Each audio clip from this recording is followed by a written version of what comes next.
Everybody listen to We're Not Wizards, because we are the best, and we're not wizards, no matter what anybody says. Goodbye.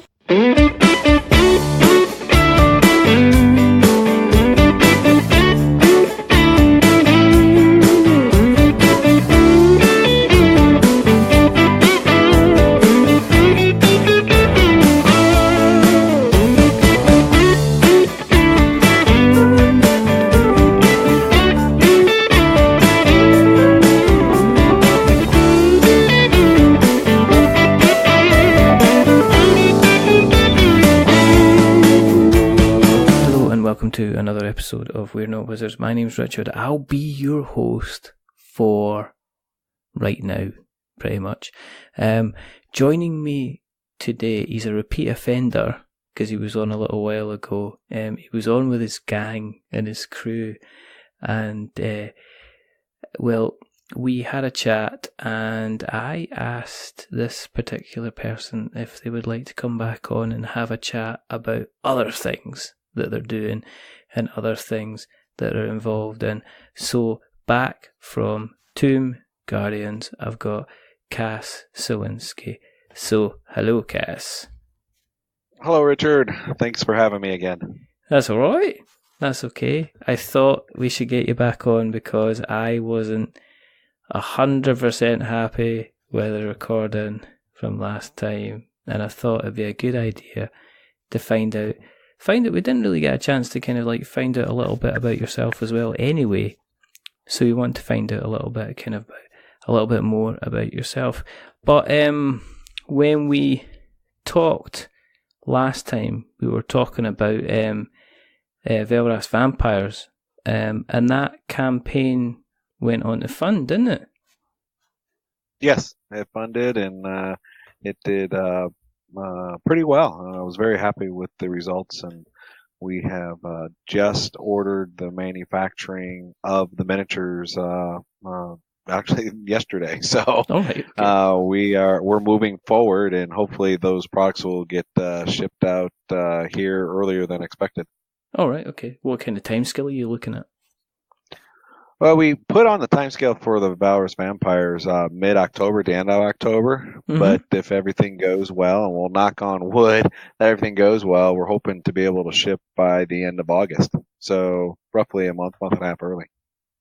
Oh, that is good. That is really, really good. And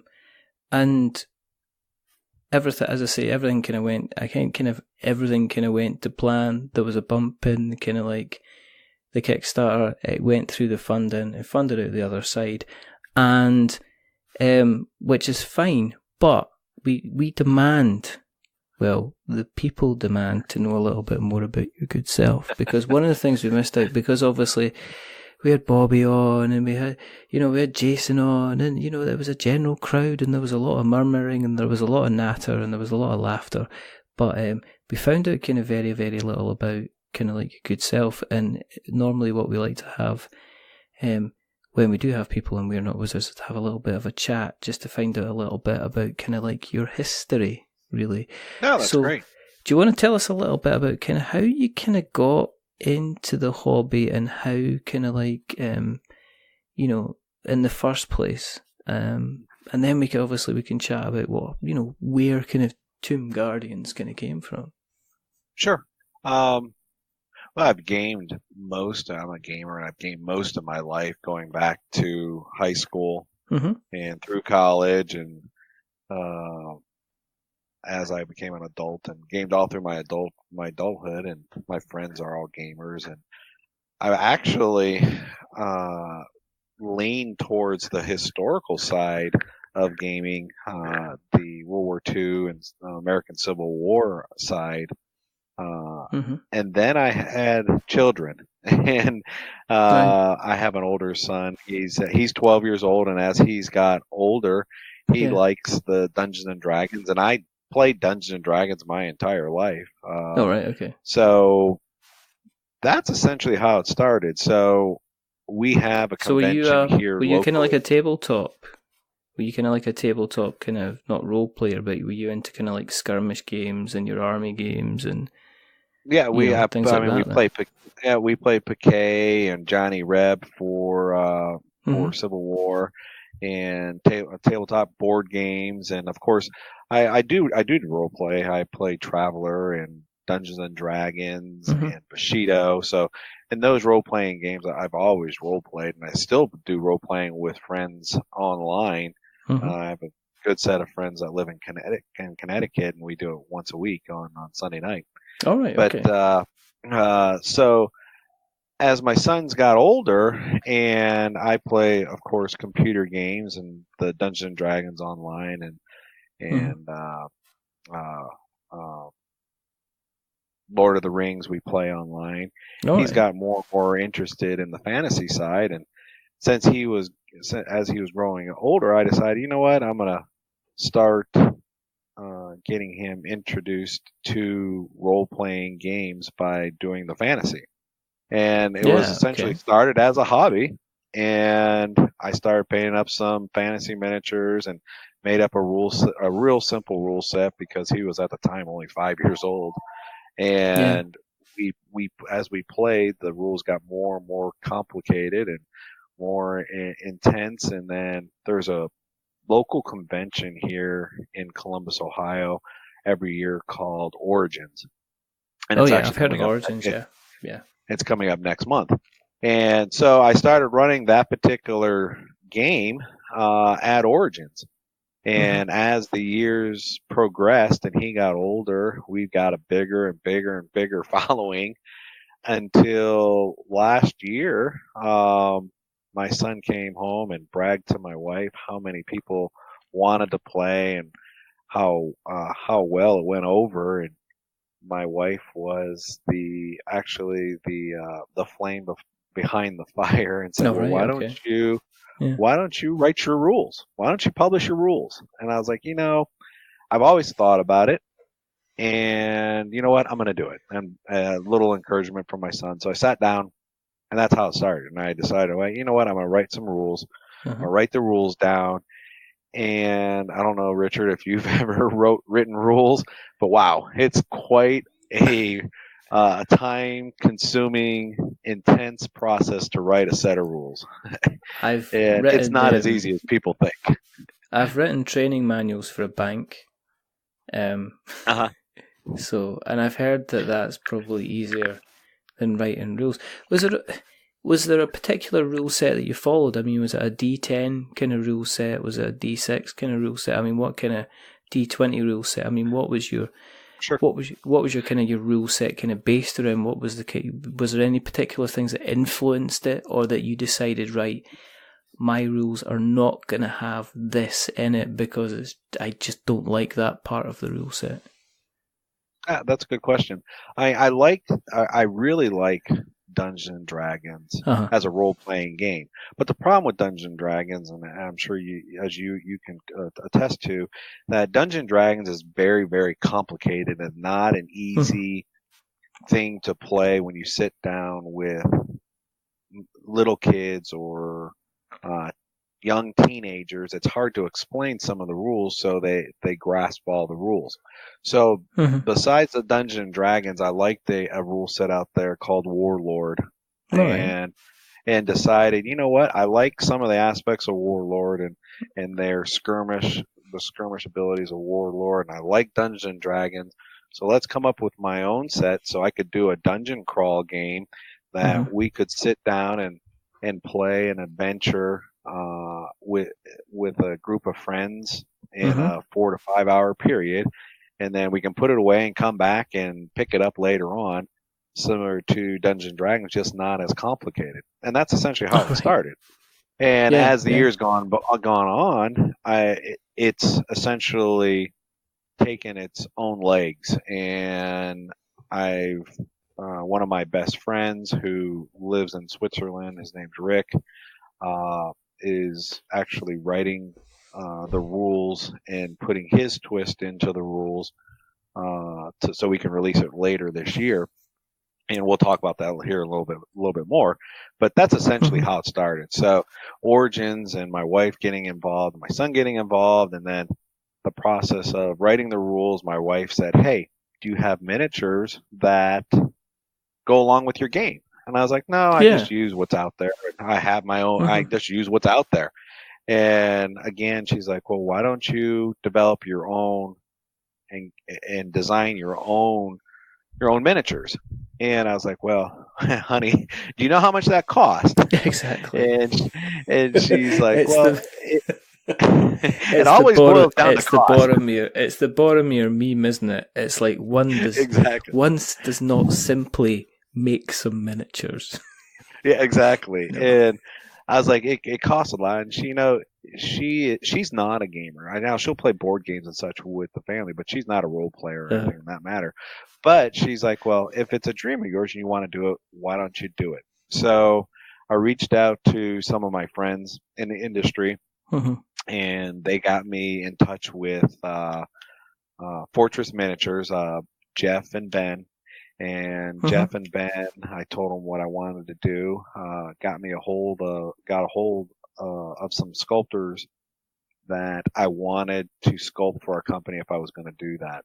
And I only wanted the best sculptors in the world to sculpt for our company, and well-renowned ones. So they got me in touch with Jason Weeby and Bobby Jackson. Yeah. And I told them my vision. I told them what I wanted to do with our line of miniatures and the quality I wanted.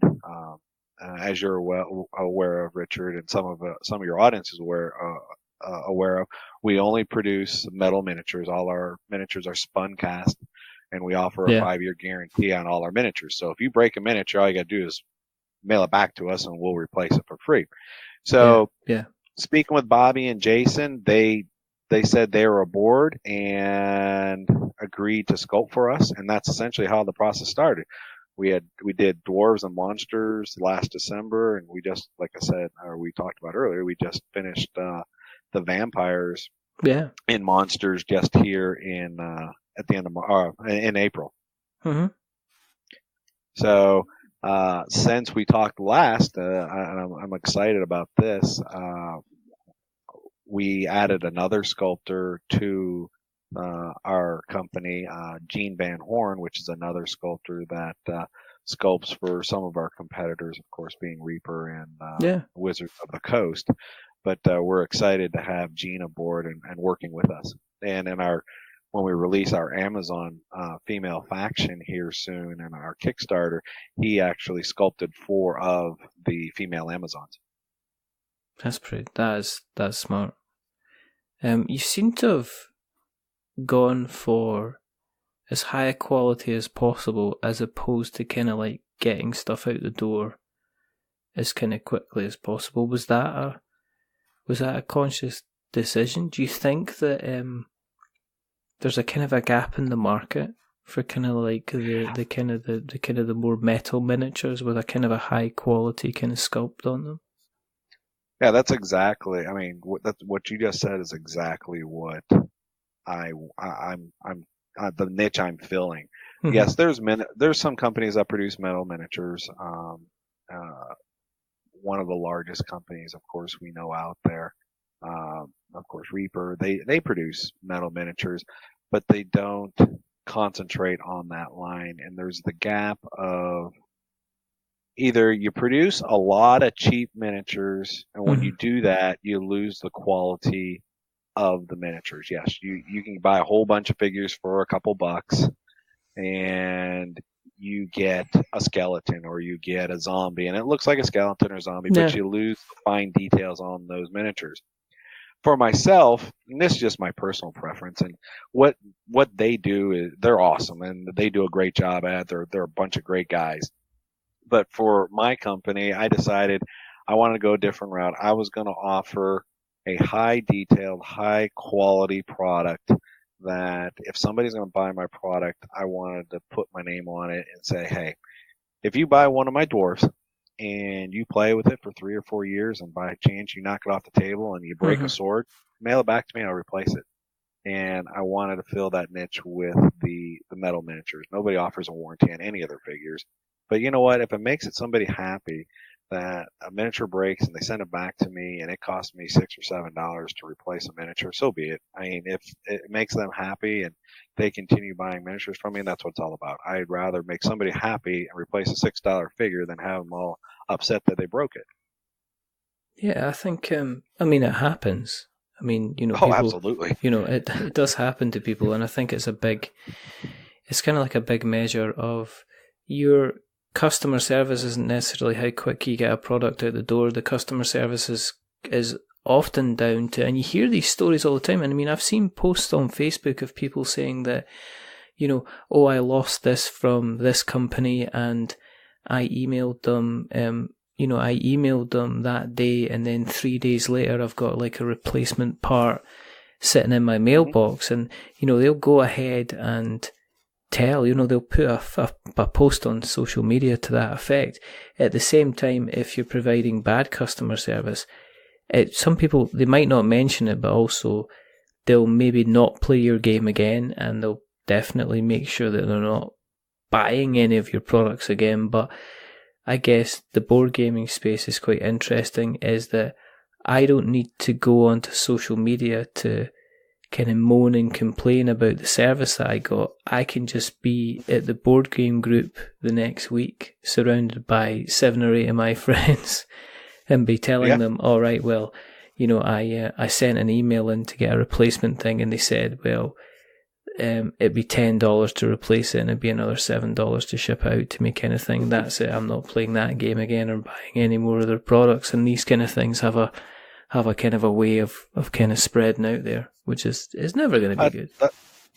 That's exactly right. I mean, it's about customer service, and I on my end, I've got thousands and thousands. I probably have over 10,000 miniatures in my collections between historical and fantasy. Mm-hmm. And I've been there, just like you said, I've been there where I've broken something, and especially for my World War II collection,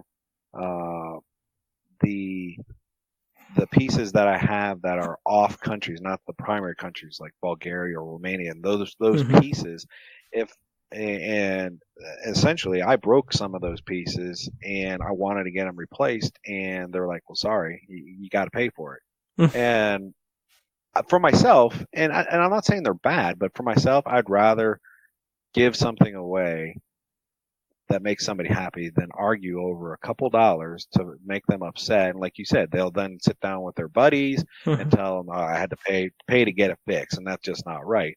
Well, I mean, in today's market with the social media, Facebook and all the different social groups that you can belong to, it doesn't take long to get a bad reputation.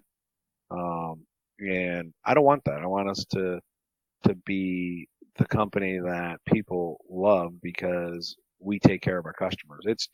Yes, of course, it's about making money, but it's more than that. It's about making sure your customer's happy and they're happy with your products and they love your products. That's what it boils down to. And our price point on our miniatures, comparably to the Bones collections or some of the other companies out there, are not are really marginally more expensive. We're not talking about $3, $4, $5. We're talking about cents on the dollar. Mm-hmm. Mm-hmm. So am I getting this right that you've not been going that long at all? No, this hasn't been your, you don't really. Yeah, realistically. We started. Yeah, we started essentially last July. Last July we started, and we now have, with this last Kickstarter, over 50 miniatures in our line. We're in the process of our next Kickstarter, which we'll talk about here in a little bit. We're releasing a brand new 3D dungeon tile set for that'll be on the market, and then we have 4 other Kickstarters planned for this year for additional miniatures. So this time next year, if everything goes well and as planned, we'll have over 160 miniatures on our line in less than a year and a half worth of in business.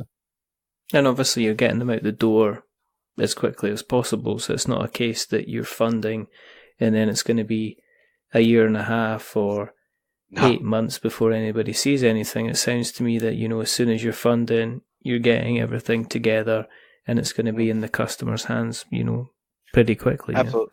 Yeah. I'm glad you said that, because that's absolutely correct. Our Valorous Vampires, like I said, I just placed the order for the production molds and the miniatures for that Kickstarter prior to the back end or the backer kit being finalized. That doesn't get finalized till this Sunday, but I already went ahead and placed that order because I want our customers and the people that buy our miniatures to have those miniatures as fast as possible, so they don't have to wait 9 months to a year, because most of the time that's how long it takes, and I don't want them to have to wait. I want them to have if I could get the miniatures in July or June, so be it. Let's get them to the customers and let them enjoy it, because it makes everybody happy. Yeah. I also noticed that Kickstarter seems to be kind of clamping down on people having multiple campaigns as well. I think Colossal Games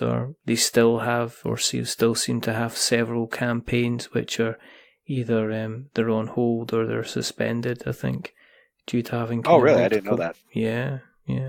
So no, I didn't know that. I didn't know they did that. Yeah, it seems to be. Well, I've been there. I've been one of those customers that have waited to buy something and got burnt. So it happens, but on our end, like I said, I want our customers to have the product as soon as possible. See, from an environmental point of view, with you making the miniatures out of metal instead of plastic, does that mean there's kind of almost like a recycling kind of thing that you can take into consideration as well? Because I take it if you're less likely to have less waste during production because you're using metal, and also at the end of it, if somebody decides that they are gonna give up the hobby and then turn in the miniatures, they can get them kind of recycled as well. They're not going to a landfill where they're gonna hanging around for the next 20,000 years or whatever. If you look at that standpoint, yes. They're metal. Our miniatures are metal. Majority of the miniature is made up of tin. I believe 98% of it's made up of tin. Okay. But when we spin cast, you're absolutely right. When you spin cast, the difference between metal and resin, one of the differences is when you spin cast, you can recycle the metal that you don't use that spun away and gets in the cracks. You can melt that down and reuse it. And if somebody wants to reuse the miniature and decides he doesn't want the miniature, they can melt it down or send it back to us and we can melt it down or whomever.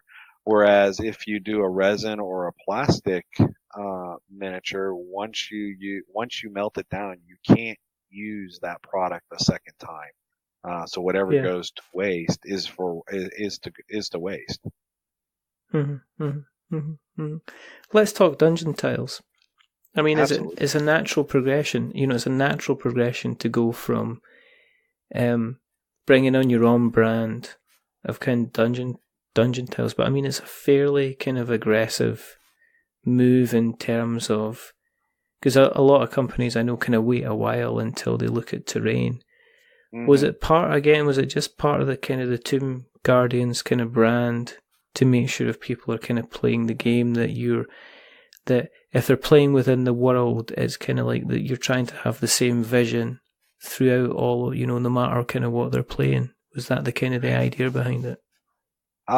Yes and no. All our products that we produce, no matter if they're a miniature or now the train or the dungeon tiles, I wanted to produce a product that could be multi-used in any facet. So if you're playing Pathfinder, or if you're playing D&D or Call of Cthulhu or any of the other games out there, you could use our products with that. Saying that, we are releasing a game, of course, like Richard, here later this fall, which all our miniatures and all our train tie into when we release that particular game. So there's a purpose behind it, but just because there's a purpose behind it doesn't mean that this terrain is just focused for our game, or our miniatures are just focused for the game. No, we wanted to have a product that everybody can join no matter what the situation is. So these particular, and I'm very, very excited about the dungeon tiles that we're releasing. Ian Lovecraft is our sculptor. He just did Kickstarter campaign just a little bit ago, the Goblin King. I don't know if you saw it on Kickstarter, and did pretty well on that. But he's a fantastic sculptor, and so I reached out to him and again talked with him, and he agreed to sculpt for us. And our dungeon that we're releasing, or the dungeon tiles we're releasing, are a 3D dungeon of a lost dwarven mine shaft, and there's essentially roughly 40 pieces to the dungeon, or to the tiles. There's 40 different tiles, and then there's special rooms that we're creating, or I'm creating, that go along with that, such as there's a crystal room that crystals light up, and they all light up in different colors, and there's a storage room, and a forge room, and a blacksmith area. So I'm very excited about the dungeon tiles, because if people role play, you can use these and these tiles, and these tiles aren't just normal dungeon tiles. I mean, they're highly, highly detailed. And what's most exciting about the tiles is the normal tiles that are on the market right now, like Dragonlock tiles, and there's many other small companies that have tiles out there. They're all used to clip together. And using clips to clip together, they're extremely hard to get together, and they're extremely hard to get them apart. And when you do, you generally break the clips, or you break the tile itself. And what I decided, and how I decided to design our terrain, is they're all magnetically connected together, and we use the polarity of the magnets to connect the tiles together. So, like I say, my 3-year-old loves to do it. She just comes and plays with them and connects them all together. And by doing that, what I found out is, by the polarity of the magnets, there's no gaps between the tiles. So you don't have to push them together and be careful so you don't break them. The magnets pull them together, so there's no gaps between the tiles. They're very easy to get apart. Yeah.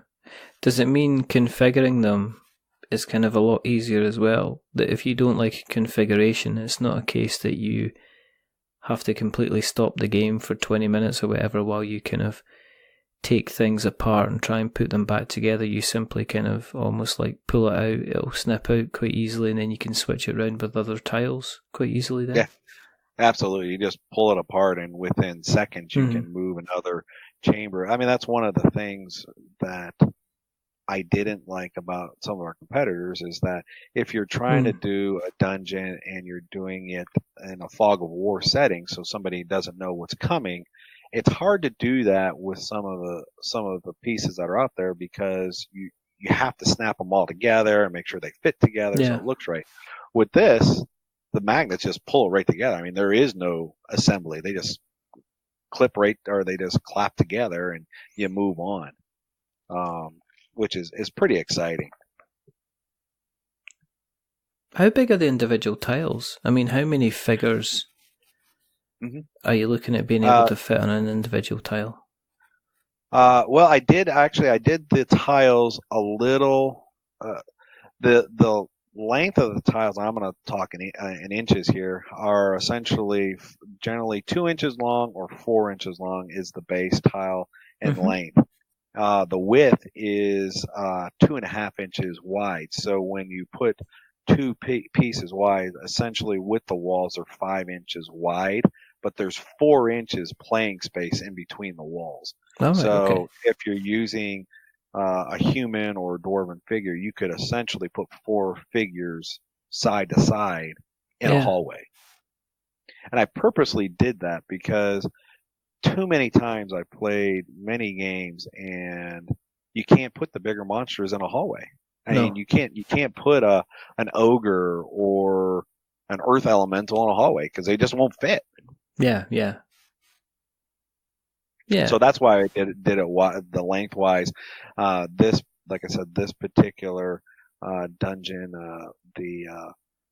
it's essentially a forgotten dwarven mine that you explore. They've got mine tracks, and there's cave-in pieces and corridor pieces and connector pieces that you could use your imagination on how big or how small you want. Essentially, use a dungeon.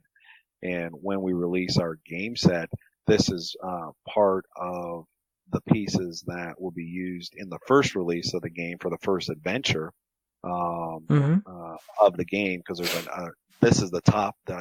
If you can picture it, these are the top levels of the dungeon, and then underneath the top levels is the dwarven dungeon itself. It's a dwarven dungeon underneath. I'm holding that particular set for the game when we release it, so people have the opportunity to get that particular dungeon also. So, in terms of the Kickstarter, did you obviously with you being kind of successful with the first campaign, have you learned in terms of kind of like what you're going to do in terms of like the tiers and stuff like that? Are the stuff that you're kind of saying, well, this time we're not going to bother with this tier because there wasn't enough interest in it? Is it kind of helped define your strategy when you're going into this kind of like the terrain kind of Kickstarter? Well, the terrain's a little different than miniatures. On the miniature side, we did an a la carte level, which people could pick how many miniatures they wanted to do at, I think, $7 a piece. And then we did the Valrith Vampires level, which they got all the vampires. And then we did an all-encompass level where everybody got everything in our entire catalog. So there's really only 3 levels for the miniature side. On the tile side, that's a little bit different because on the tile side, we are actually producing hard products. We're not selling digital files. So a person, when they purchases our set, they're getting actual physical products. They're not getting a digital file so they can print it themselves. So they'll be, and actually we were working on this today. There's going to be a number of different levels. Essentially, we'll just say the beginner level, which they can get X amount of tiles for a set price, and then an intermediate level, and then an all-inclusive, and then maybe a jumbo package where they get a bunch of tiles together so they can make a large dungeon. How many tiles are broken down individually, we haven't come to that number yet. Is that going to be dependent on cost? Is that dependent on kind of like putting them together? Well, I guess we don't want to make a whole different. But that's exactly. It's a whole different ball of wax because you're talking about terrain now and dungeon tiles, and a lot of things go into this calculation of what goes into each package because we're going to be, as a company, producing these dungeon tiles, and it goes a lot along the lines of how long does each piece take, and if a person purchases, say the first beginner level is 10 tiles, how long is that going to take to produce, and how much does each tile cost to do?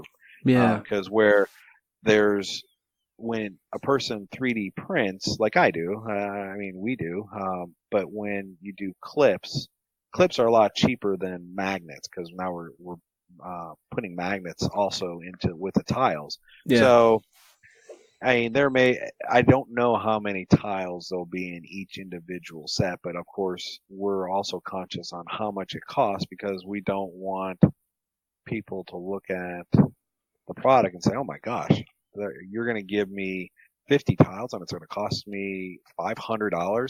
And there's a company out there that does actually. It's more than that. And there's a company out there that is that realm, and they do awesome at what they do. They of course, their products are all poured, but we don't want to be where it's going to cost you $10 to $13 for one particular tile. I mean, I would like to say that our tiles are going to be $4. I like that, and then when I'm talking about U.S. dollars here, which is a little different than euros. But for U.S. dollars, I'd like to keep that around $4, maybe $5 at the most, so people can afford the products. Because if they're too expensive, they're just not going to buy it. I mean, people everybody has a budget. I mean, I know you do, I do, and most of us, as we got older, we all have families. I mean, and there's a certain amount that you can contribute to a hobby. And if it's just too expensive, they're just not going to buy it. So we're very, very conscious, and I'm very conscious on how much it's going to cost. And to that matter, for the Kickstarter, the Kickstarter for the tiles, we've got a lot of stretch goals and a lot of add-ons. And I had mentioned one of them is one of the things I wanted to do is have a pretty cool room, a crystal room where the dwarves are mining crystals out of the room, and that particular room's going to light up, and the main crystals in the room are going to light up in different colors. And in the colors, as they go, and if somebody wants to play it, you could do a certain adventure or a mystery particular room. One of the pieces of the crystals actually comes out, and you can give it to the party to collect as they play the game. Yeah, that was going to ask, are you going to be kind of having other kind of little models as well, as in terms of, chests or movable items, that can be added in? Oh, yes. Yeah, actually, I just sent to Ian yesterday a set of 17 different accessories that I wanted to have for the particular dungeon. So people have other accessory pieces. And here, I'll list some of those off as soon as I find them. We had a mine cart, a broken mine cart, some crates, barrels, mine tools, broken and unbroken, a forge with an anvil, beds, tables, let's see, a rail track stop. I call it the rail track stopper at the end of the rail track that will stop a rail cart, alarm bell with some. So there's a lot of different accessory pieces that I want to include so people have them as they go through and play.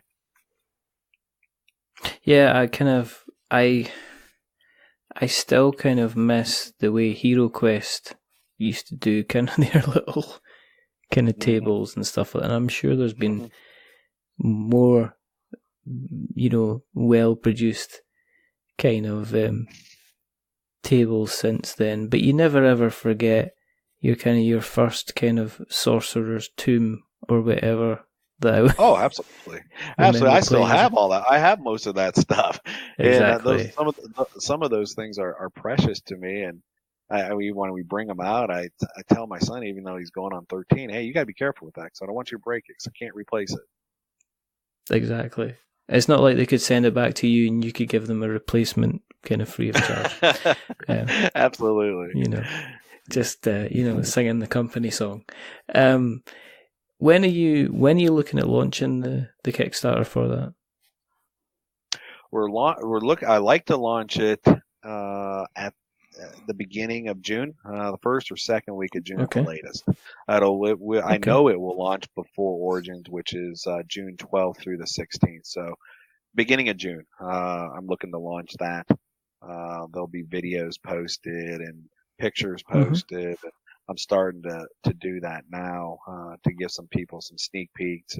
If you go to if you go to Tomb Guardians Miniatures on Facebook, or you can go to our Instagram or Twitter account and join us, you'll be able to see some of those pictures. And we sent a few to yourself also, so you get an idea what those. They'll be in the show notes. So if you're checking the show notes just now, there should be a huge, beautiful picture in the banner art. And there also should be, I'm going to try and drop a couple into the show notes as well, so that people can take a look. So if they're looking at the episode just now online, they should be able to see a couple of pictures in there as well. You mentioned kind of going forward releasing the full system. I mean, where are you in terms of that? kind of plan? I mean, is that towards kind of like the last quarter of this year? Have you got kind of any details you can share about that? It's progressing. I'll say my partner will say it's going really, really, really slow.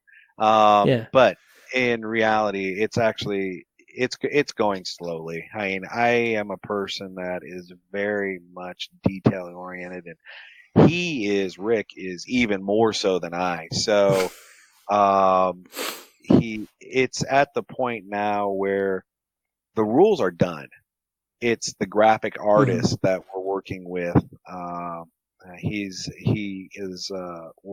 out of Belgium, and our writer that writes the backstories for the miniatures and also the backstory for the world lives in Germany. So those items are going. The rules themselves are done. The backstories are being written.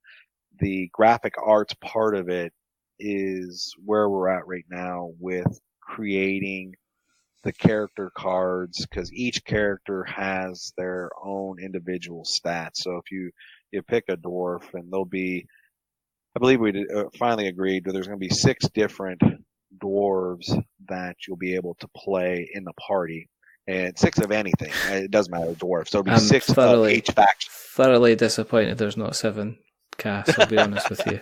Well, I argued. I wanted 5. He wanted 6, so we ended up agreeing with 6. I think it was 7 would have been the one. You know. Oh, I'll keep that in mind next time and tell him. We got a request to have it 7. And you have to have just an extra one. You know. He'll have a coronary. So, he'll have a heart attack. But so in any faction there'll be 6 different characters that you'll be able to play. There's 10 different characters in the miniature collection that you'll be able to use for those 6 characters. So some of them have, like, if you want to use an archer, you can use maybe a bowman or a crossbowman, and you can choose which one you want to use. But we're in the process, like I said, for the graphic artist, developing the character cards and the art for the monster cards. And it just takes a while to do, because we both want certain things, and he wants a little bit more detail. So that just takes a little bit more time. But being that there's more detail, it just gives the game that much appeal. So when you look, I got a picture today. The artist did our mountain ogre for a picture for one of the cards.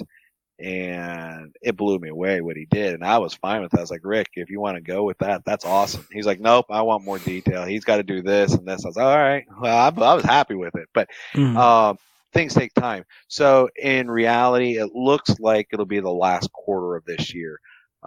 End of October, November timeframe is when we're looking at it for the release of the game itself. And I can't wait we'll try to send you a copy so you can preview it and game test it and such.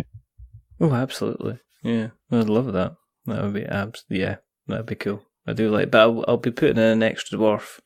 I'll tell you now, without a shadow of a doubt. If people want to kind of,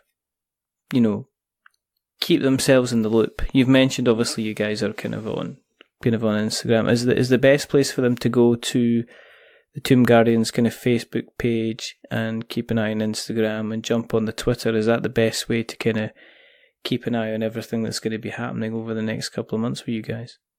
For the initial releases, if you want to take a look at what's coming, yes, the easiest way is the social media. Our website, which is tombguardians.com. If the Amazons actually are all on our female Amazon faction, which is going to be another Kickstarter we're releasing, all the pictures are on our website currently, that you can go and view them and see what the queen looks like and what the mage and the cleric, or there's a mage and a shaman, an older lady shaman. Cool. Or if you want to see what the what the archers are going to be. We have 2 different archers. We got a bow woman and a slinger. I decided to do a woman that has a sling, and then of course there's 4 female warriors. So you can go there and see those pictures. But the best way is to go to either our Facebook page at Tomb Guardians Miniatures or Instagram or Twitter and see the pieces that we're releasing. And we try to put a new piece out there every 3 to 5 days to show people what's coming. And we shown a lot of the Amazons recently, but the Amazon production I decided to hold back and wait to release. One, because of production, but the other reason is I wanted to really get the terrain out there and let people get a look at the terrain and another aspect of our business that we're going to be releasing. So you get the terrain, you get the miniatures, and then you get at the end of the year, you get the rule set that tie everything together. Cool. Excellent. Well, we'll make sure that everything goes in the show notes so people can keep an eye on you. If people want to keep an eye on us, they just need to go onto the Google, search for We're Not Wizards, and you'll find us on your Instagrams and your Facebooks and your Twitters and our website, which is we'renotwizards.com, our blog, which is we'renotwizards.blogspot.com. You can find us on YouTube. You can find us on all these lovely podcast catcher places that all have either got pod or the word cast in them, except for Spotify, because it likes to be different. And if you like what you've listened along to tonight, then there's a couple of things you can do. Just tell somebody else. We spread like a horrific virus at a bus stop. So stand next to somebody else and sneeze "We're Not Wizards" all over them if you'd like to do that. And the second thing you can do is you can go to Apple Podcasts. You can drop us a rating, a subscription, or a review. If you are going to be giving us a review, remember, don't give us 10 stars because it makes us big-headed. But don't give us 1 star because it makes us cry. Give us something in the middle, like a 5, because it's average. And we are just a little bit average. But the person who's not been average tonight is rather fantastic, the rather wonderful Mr. Cass Suwinski. Thank you very, very much for coming on, sir. Oh, I appreciate it. Anytime that you want to talk. I mean, I could talk hours about miniatures or the business or the company or just in general about gaming. I'm a fanatic. I love it. And I could talk hours. So I appreciate you having me. Awesome. Like I said, anytime you want to have me again and do this again, I got no problem doing it. And if anybody has any questions, shoot us an email. They can shoot us an email, and that gets directly forwarded to me. Any questions about the business come to me, and I will answer you back within generally an hour. I'm on top. Usually. Absolutely. Unless my kids have sporting events, then that's a little different. My wife will shoot me if I'm working at their event. I'm just replying to this email. Yeah, ballerina class, and I'm texting. Exactly. That's not going to be a good thing. There are only 2 more things to do. The first thing is to remember that we're many things, but we're not wizards. Are we wizards, Cass? Absolutely not.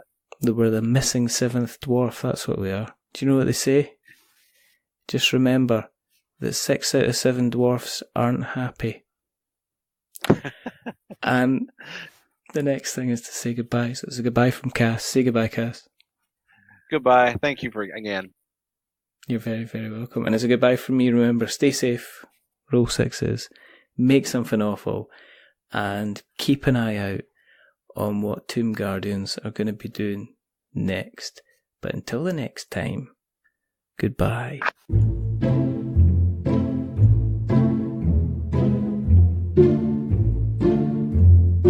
A wizard is never late.